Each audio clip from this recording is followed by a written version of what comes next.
Cara, teve muita gente que explorou aí depois do jogo o recorte dos últimos 30 jogos, né? 30 jogos, o Flamengo ganhou 17. Aí teve 11 empates, 2 vitórias do Vasco. Eu preferi no recorte dos 20 mais recentes, porque é muito mais chocante. Os 20 jogos mais recentes, ou seja, começa a contagem no primeiro jogo da final do Campeonato Carioca de 2019. O Flamengo vence por 2-0, Abel Braga era o técnico, depois repete o placar e é campeão. Ou seja, antes do Fera, lembra dele? O Fera? Lembro. E antes do Jesus. O Flamengo ganhou o campeonato. Então foram 2 jogos, Flamengo e Vasco. Ali começa essa série de 20 jogos. Essa série tem nada mais, nada menos que 16 vitórias do Flamengo, 2 empates e 2 vitórias do Vasco. Isso significa que no recorte dos 30 últimos jogos, o Flamengo venceu 56% dos clássicos. Mas no recorte dos 20 últimos jogos, que começa em 19, são 80% de vitórias do Flamengo. Isso é um absurdo, gente. 80%. Vou repetir. O Flamengo ganhou 80% dos últimos jogos contra o Vasco.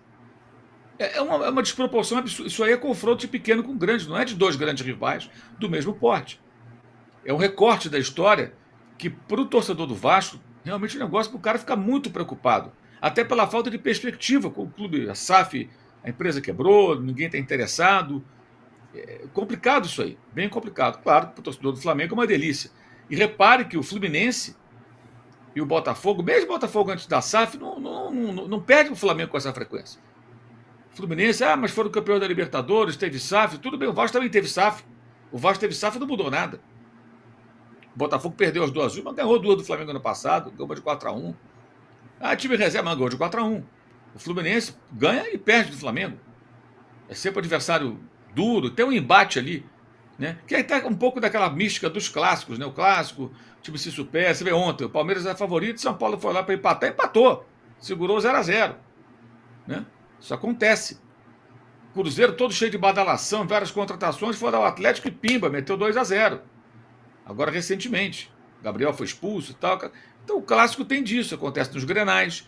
E o colega Pedro Torre, da ESPN, antes do jogo de sábado, eu conversava com ele, e ele me falava sobre o fato do Flamengo. Antes do jogo ele falou, né? Ele falou, Mauro, é incrível, né? Tá virando o Barcelona e espanhol. Eu falei, é verdade. Aí depois do jogo ele falou, pô, fui ver aqui Barcelona e espanhol. Olha que loucura. Gente, para quem não sabe, o espanhol é o segundo time da cidade de Barcelona. E é um time pequeno, médio, no máximo médio, né? Time que briga ali para ficar na primeira divisão, não ser rebaixado, não vai para a competição europeia, até ambição modesta. Tenta Né? uma graça na Copa do Rei, às De vezes, repente só o consegue um brilhar, máximo. mas não vai além disso. Né? Então o espanhol é um time de pequeno para médio. Últimos 30 jogos, Flamengo e Vasco. 17 vitórias do Flamengo, 11 empates e 2 derrotas, como eu falei há pouco. Últimos 30 jogos do Barcelona espanhol são 22 vitórias do Barcelona, 6 empates e 2 derrotas. Os números são ainda. Não repare, o Vasco venceu o Flamengo 2 vezes nos 30 últimos jogos, igualzinho o Barcelona perdeu 2 vezes apenas para o espanhol nos 30 últimos jogos. E como eu falei, compara com o Fluminense, compara com o Botafogo, não é igual. Não é igual. Você pega a supremacia do Palmeiras e São Paulo, tricampeão e tal, mas nenhum dos seus rivais apanha dessa maneira. Né? Realmente impressionante. E no sábado teve o tempero para o torcedor rubro-negro, que foi o primeiro tempo que o Vasco não conseguia jogar. O Vasco não conseguia trocar passes, sair jogando. Chegar no campo de ataque era uma dificuldade enorme. Mas, para variar, o Flamengo não traduz em gols esse volume, essa supremacia dentro de campo, o que é um velho e discutido problema por nós aqui, por muita gente.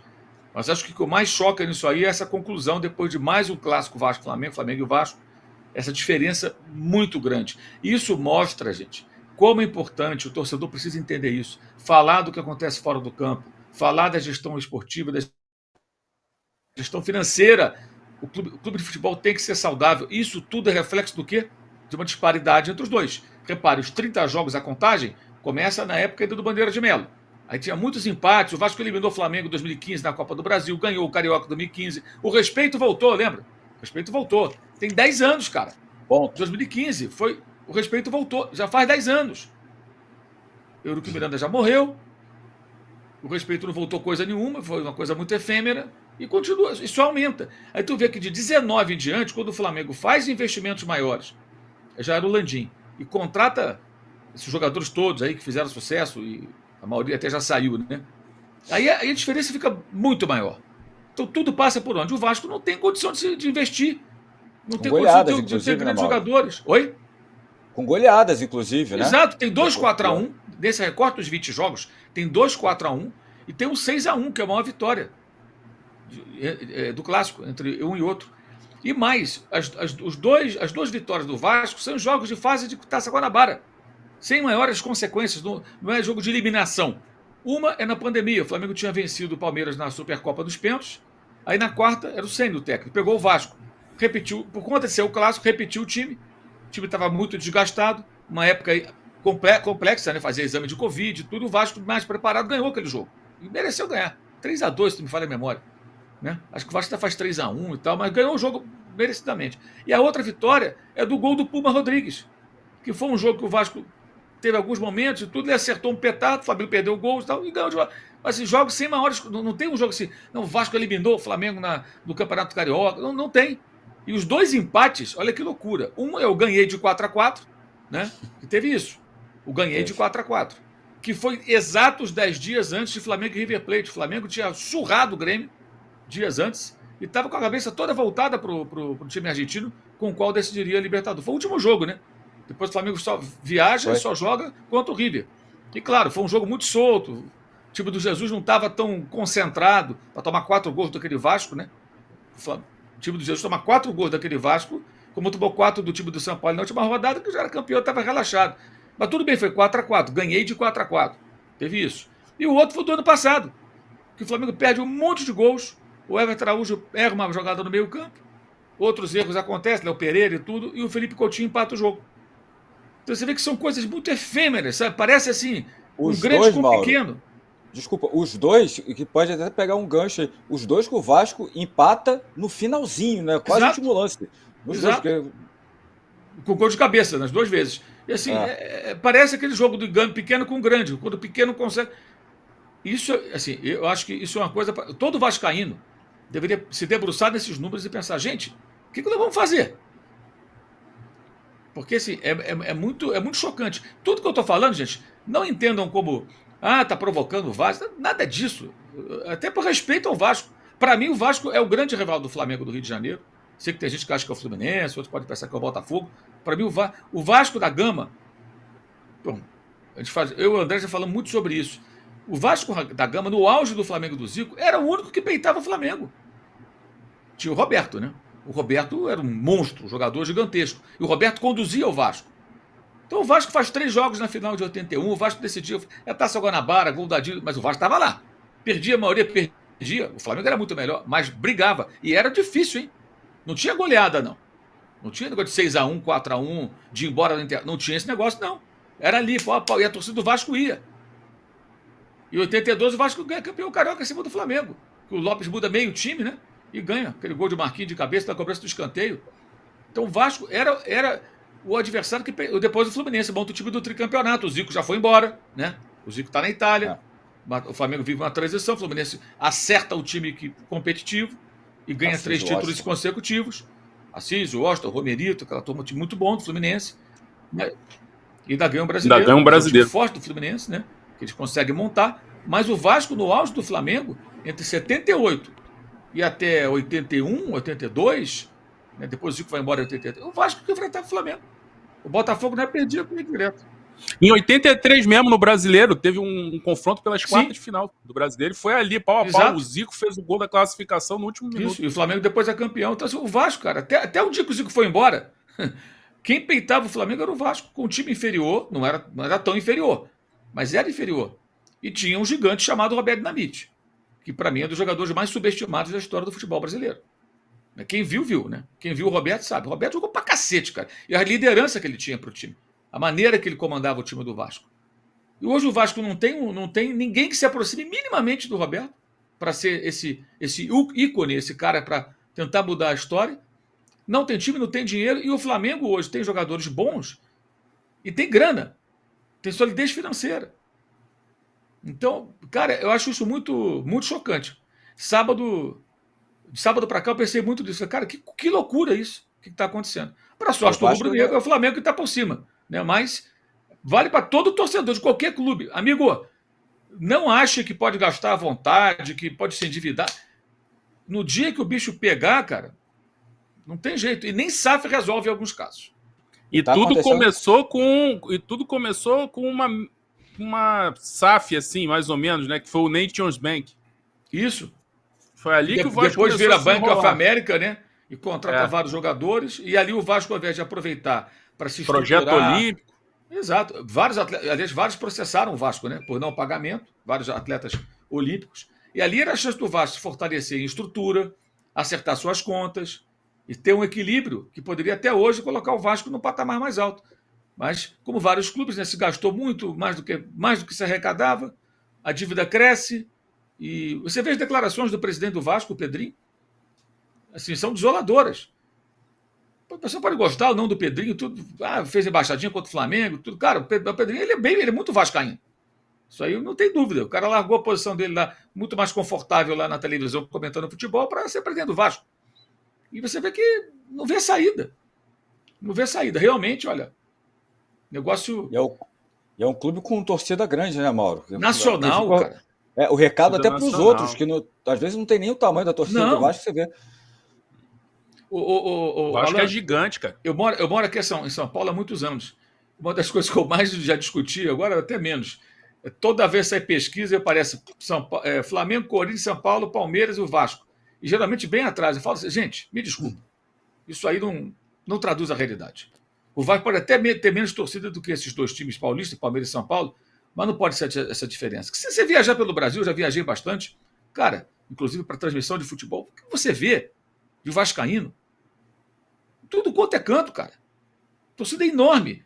É que essas pesquisas nunca são feitas para aferir no tamanho de torcida. Elas são feitas assim, a pesquisa para presidente da República, né?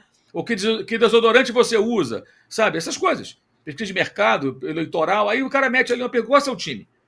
E aí, como em São Paulo é o principal mercado, a maioria dos municípios... Então gera distorção. Porque uma coisa é você pegar o desodorante ou o candidato a presidente. A outra é o time, que o time tem a questão regional. Por exemplo, o Corinthians tem mais torcida no Sudeste do que o Flamengo. Por quê? Porque é uma torcida grande em São Paulo, que é o estado que tem a população, o tamanho da população da Argentina. E o Corinthians tem mais de um terço dessa torcida, aproximadamente um terço, pouco mais. Mas o Flamengo, se você pegar a torcida nacional, ela é muito maior que a do Corinthians. E as duas são enormes. Então, gera distorções. O Vasco tem muita torcida. Norte, Nordeste, Brasília, Manaus. Manaus é Vasco Flamengo, cara. Santa Catarina, Minas Gerais. Então, como é que pode isso? Um clube desse tamanho. Você observou bem, Alan, tem outros que não têm essa torcida, não tem essa força. Então, acho que assim, é um alerta que vale para qualquer torcedor de qualquer clube. Cara, e o torcedor do Flamengo nunca perdeu o juízo. Fala, cara, olha a importância de você não dar um passo maior que a perna. Eu quero contratar o Jorginho. Até um ponto. Passou do limite ali, não vai. E nisso acho que a gestão do BAP vai ser bem rigorosa, porque os caras que estão com ele também são. Como também Flamengo e América um dia foi clássico, né? Exato. Um belo dia deixou de ser. Deixou de ser. Flamengo e América. Cansei de Flamengo e América, que até a torcida do América brigava contra o Flamengo, porque o Inferno Rubro ficava atrás do gol, e o pessoal da torcida jovem gostava sempre de dar a volta, né? E ficar atrás do gol que o Flamengo atacava para o primeiro tempo. O Flamengo sempre atacava, quase sempre, né? Primeiro tempo, para o lado direito. E aí o pessoal da torcida jovem saía em peso, ia todo mundo com bateria, bandeira, tudo lá para o outro lado. Só que atrás do gol do América tinha lá a torcida do Inferno Rubro. E eles marcavam posição, não queriam deixar o pessoal do Flamengo entrar. De vez em quando saía lá uns catinhos de papo. Isso já foi uma fase que o América já estava se apequenando. Já não tinha tanta torcida. Mas houve época que você ia no Flamengo e América, eles não dividiam o Maracanã. Mas aquele quarto da arquibancada até o placar ali, ficava cheio, cara. Então você tinha ali, sei lá, quantos ali? Num jogo de 80 mil, 70 mil, tinha 10, 15 mil caras torcendo para 20 mil, talvez. Num grande jogo, torcendo para o América. Eu lembro de um jogo Flamengo e América, 1-0 gol do Lula Goiatuba, a América ganhou, com 104 mil pessoas, se não falha a memória, do Maracanã. E tinha uma torcida grande do América ali, devia ter uns 20 mil torcendo para o América. Você consegue imaginar hoje 20 mil pessoas torcendo pela América? Não tem como, cara. É impossível, porque nem existe mais. As pessoas vão morrendo, não renova a torcida, o time nem a primeira divisão carioca consegue. Então é isso. Lógico que o tamanho do Vasco é muito maior.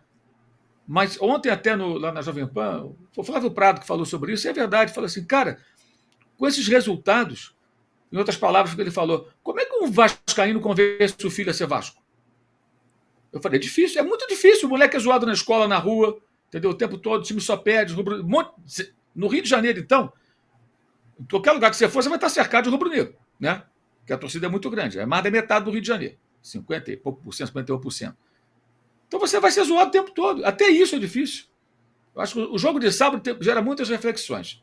E eu acho que é importante todo torcedor pensar nisso. Cara, anda na linha, porque se você sai da linha, não tem SAF às vezes que dê jeito. E a SAF que resolve hoje, amanhã pode ser o problema. Alô, tropa da S1 Live. A propaganda é a alma do negócio. Quer ver a sua marca estampada aqui diariamente na S1 Live? É só chamar agora no e-mail contato@s1live.com.